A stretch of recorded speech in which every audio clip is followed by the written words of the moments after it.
C'est l'instant partage d'expérience entre acteurs de l'économie sociale et solidaire sur mediatico.fr à l'heure du reconfinement. Et nous sommes aujourd'hui avec Anne-Sophie de Boulois du Zazie Hotel. Bonjour Anne-Sophie. Bonjour Frédérica. Alors le Zazie Hotel, c'est un hôtel d'insertion dans le 12e arrondissement de Paris. C'est probablement même le seul hôtel d'insertion de France. On va en parler un petit peu. J'ai évidemment envie de savoir comment se passe ce reconfinement pour le Zazie Hotel. Est-ce que l'hôtel est fermé? Est-ce qu'il continue son activité? Est-ce que ça va ou est-ce que ça va pas? Parce que dans le secteur du tourisme, c'est pas facile. Mais avant, je voudrais juste que vous nous expliquiez ce que c'est qu'un hôtel d'insertion. Comment ça marche? Alors, d'abord, c'est un hôtel de tourisme. Ça veut dire qu'on accueille des voyageurs. On est situé du côté de la gare de Lyon, dans le 12e arrondissement à Paris, et en 2 étoiles. Donc, c'est un hôtel simple, sobre, avec tout un ensemble de caractéristiques très développement durable. On pourra peut-être en parler tout à l'heure. Et puis, on a une autre activité, si on peut dire, ou un autre registre d'intervention qui est l'insertion. On accueille également des salariés qui sont en insertion, donc qui sont envoyés par le service public de l'emploi avec des difficultés sociales et professionnelles.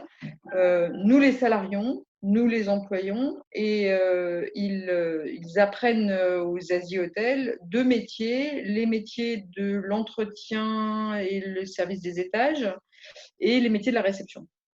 En fait, c'était un ancien hôtel, c'est un hôtel qui a été repris et qui a été transformé, dont les méthodes de travail et l'offre d'hébergement a été transformée pour permettre l'accueil de salariés en insertion.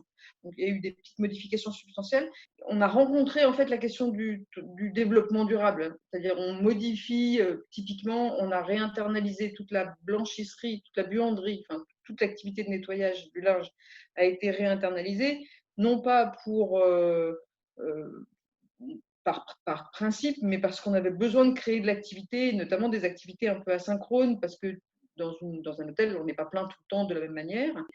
Et en réinternalisant, on s'est posé des cols de développement durable, du coup, avec quoi on lave le linge. Est-ce que c'est pas bien de nettoyer le linge plutôt en interne plutôt que de l'envoyer prendre sa douche à l'autre bout de l'Île-de-France, voilà. Du coup, on s'est posé tout un tas de cols et c'est par le social qu'on est arrivé en fait à la question environnementale. Est-ce que tous les hôtels pourraient finalement faire de l'insertion alors que vous êtes le seul à le faire à Paris? L'insertion, ça nécessite une organisation particulière parce qu'on accueille des salariés qui ne sont pas professionnels. Enfin, ils n'ont, dans la majorité des cas, jamais exercé ce métier. Donc, il y a un temps d'apprentissage pur et dur qui est quand même qui peut être long. Et en plus, ils ont des difficultés, des freins divers et variés pour exercer en toute sérénité et en toute facilité ce métier. Ça peut être des problèmes linguistiques, ne pas parler français, ça peut être compliqué. Ça peut être des problèmes d'éducation initiale, en fait, des gens qui ne sont pas forcément allés à l'école, donc ils ne savent pas forcément lire et écrire. Ça peut être des problématiques de santé, parfois un peu lourdes, santé psychique aussi, qui ne sont pas forcément très, très apparentes, mais qui peuvent poser des difficultés, des problèmes de logement, des personnes qui ne sont pas logées, donc pas du tout stabilisées dans un lieu, des problèmes familiaux, enfin bon, il peut y en avoir beaucoup. Donc accueillir un public comme celui-là pour le faire travailler d'une manière assez exigeante, parce que dans un hôtel comme le nôtre, on est comme les autres hôtels. Il n'est pas question d'avoir un service qui pourrait être un peu comme ci, comme ça, parce que voilà, c'est de l'insertion. Non, c'est pas possible. Donc, pour accueillir ce public-là et que la prestation soit au niveau de ce qu'on peut demander, il faut quand même une organisation particulière et on appelait ça une organisation détendue, mais ce n'est pas détendue au sens forcément bienveillante et joviale, c'est aussi où on se permet des temps de réadaptation, des temps de repassage, etc., etc. Enfin, de repasse plus exactement sur le travail.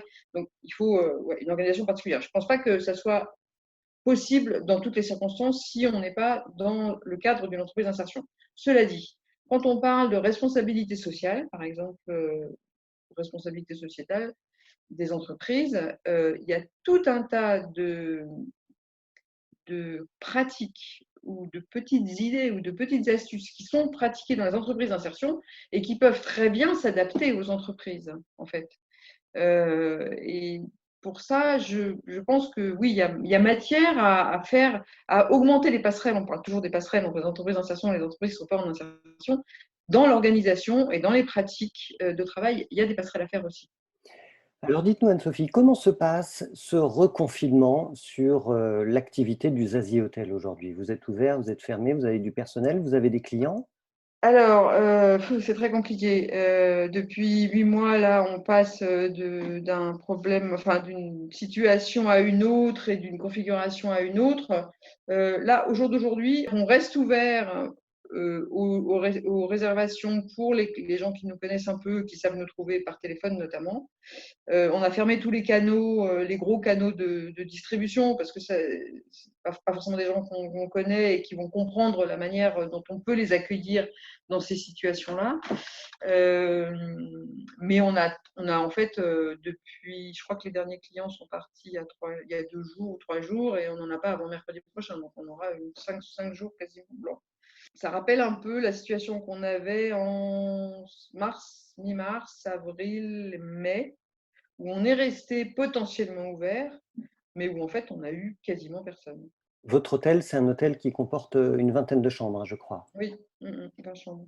Alors du coup, comment ça se passe sur votre modèle économique là? Vous êtes en fragilité forcément, on le comprend. Ouais. Est-ce que vous êtes en danger? Est-ce que vous avez suffisamment de soutien de la part des pouvoirs publics? En gros, je pense que sur 2020, on va faire moins 65% de chiffre d'affaires. C'est quand même assez lourd à porter.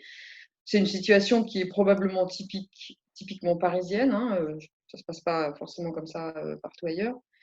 Donc effectivement, pour pouvoir réduire l'activité à ce point, il faut être prudent, attentif, et il faut des aides. Le chômage partiel, c'est quand même quelque chose de formidable, hein, qui permet de se mettre en tout ou partie en chômage partiel. Il y a aussi différentes dispositions qui ont été prises, comme le report des prêts bancaires. C'est quand même une bonne chose. Oui, il y a le fonds de solidarité aussi qui fonctionne. Donc il y a des choses qui fonctionnent. Après, je ne suis pas certaine que ça suffise si ça devait durer trop longtemps. C'est un peu l'inquiétude qu'on a quand on reconfine là maintenant, alors enfin, on s'attendait, ça fait un mois qu'on s'y attend, mais au mois de juin, juillet, on ne pensait pas que ça durerait si longtemps. On pensait qu'on aurait 3 mois devant nous et puis qu'ensuite, allez hop, en septembre, on repartirait. Non, on ne repart pas. Donc, et là, on est en train de se dire tous que peut-être ça va durer jusqu'au printemps, voire même si c'est une maladie, enfin une pandémie saisonnière, bah, on va y passer l'hiver, c'est sûr. Mmh. Donc peut-être qu'on va redémarrer en juin, peut-être, peut-être juin. Ça fait beaucoup quand même. Comment se passe du coup votre travail d'accompagnement professionnel auprès des salariés qui sont en insertion? Est-ce que eux aussi sont au chômage partiel, heu, Oui. intégralement ou pas? Et puis est-ce qu'ils sont en télétravail? Enfin voilà, comment est-ce que Mmh. vous poursuivez cette mission d'accompagnement? Alors, les salariés en insertion, ils sont comme les autres, si j'ose dire, hein. Il y a plus de la moitié des salariés d'hôtels qui sont en insertion. Ils font les mêmes métiers que les autres, soit l'entretien, soit la réception. Donc, ils sont sur le même registre. Quand certains travaillent moins, d'autres travaillent moins aussi. Donc, il y a eu des périodes de chômage partiel quasiment total, et puis des périodes où on travaillait un peu à mi-temps, etc. On a toujours essayé de faire travailler tout le monde autant que possible, hein. Après, ça dépend des réservations, évidemment.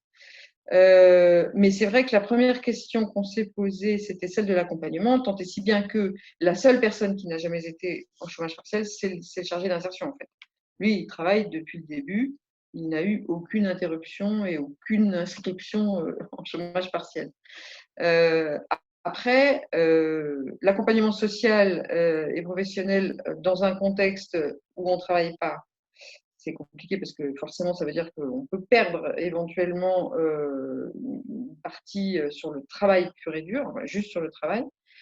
Et sur sur la question sociale, comment est-ce qu'on fait de l'accompagnement social à distance, surtout dans des configurations où les publics que nous accompagnons ne sont pas extrêmement enfin, habitués au fonctionnement numérique, soit parce qu'il n'y a pas d'équipement, soit parce qu'il n'y a carrément pas de pratique en fait. Bon, typiquement, le truc le plus simple qu'on ait fait, mais qui fonctionne pas trop mal, puis qui nous ouvre un peu des horizons, c'est qu'on a ouvert un petit groupe WhatsApp pour communiquer. Alors au départ, pour garder le lien, mais en fait, on se rend compte qu'on peut aussi s'en servir pour travailler, c'est-à-dire pour passer des consignes, pour donner des choses un petit peu plus exigeantes, peut-être demander des retours aussi. Où est-ce que vous allez chercher, Anne-Sophie, les réponses aux questions que vous vous posez? Est-ce que vous bénéficiez de l'accompagnement de réseaux dans l'économie sociale et solidaire? Est-ce que vous cherchez à tâtons et que vous testez vos solutions? Est-ce qu'il y a d'autres structures qui vous inspirent dans les solutions qu'elles ont trouvées? Comment vous faites pour avancer? Alors, c'est une bonne question et je me la suis posée aussi moi-même. Et il y a des réponses en fait formidables.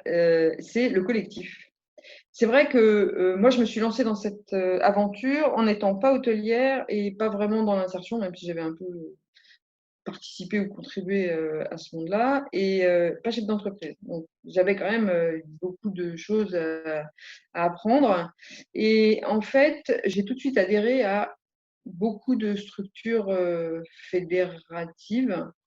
Alors, un syndicat hôtelier, syndicat, la Fédération des entreprises d'insertion d'Île-de-France, et puis aussi l'Association pour un tourisme équitable et solidaire, l'ATES par exemple, pour tout ce qui concerne ces questions de tourisme durable.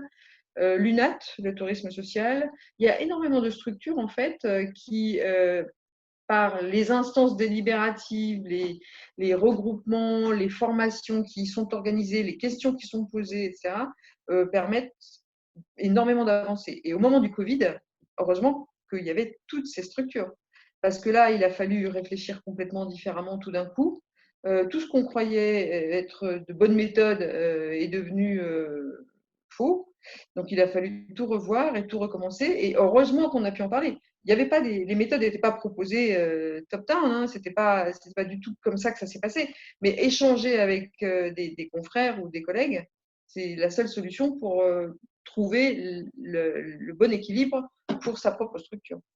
Est-ce que vous pensez, Anne-Sophie, que le secteur du tourisme durable va tirer son épingle du jeu, va prendre cette crise comme une opportunité, ou est-ce qu'il est plus en danger encore que le reste du secteur touristique? Ah non, je pense que le tourisme durable a vraiment une opportunité à prendre, mais euh, c'est évident que tout ce qui concerne la campagne, la nature, le retour à un mode de vie à la fois plus simple et plus naturel, plus en prise avec, je n'ose pas dire la terre, c'est ridicule, mais je sais pas, la forêt, les animaux, enfin quelque chose qui nous calme un petit peu et qui nous La nature. ouais, la nature. Je pense que oui, toutes ces propositions-là, elles sont bonnes. Moi, personnellement, j'ai quitté Paris pour la première fois depuis quelque temps, là, il n'y a pas longtemps. J'avais qu'une envie, c'est de marcher dans la nature. Enfin, et je suis pas du tout, je suis très citadine et j'aime beaucoup la ville et je me sens très bien à Paris. Mais marcher dans la nature, oui, quelle merveille. Le tourisme durable sous cet angle-là, c'est sûr qu'il a de beaux jours devant lui. Merci beaucoup, Anne-Sophie, pour ce retour d'expérience et bien sûr, on vous souhaite bon courage pour la traversée de cette crise. Je rappelle que le Zazie Hotel est dans le 12e arrondissement de Paris. Merci, merci Mediatico.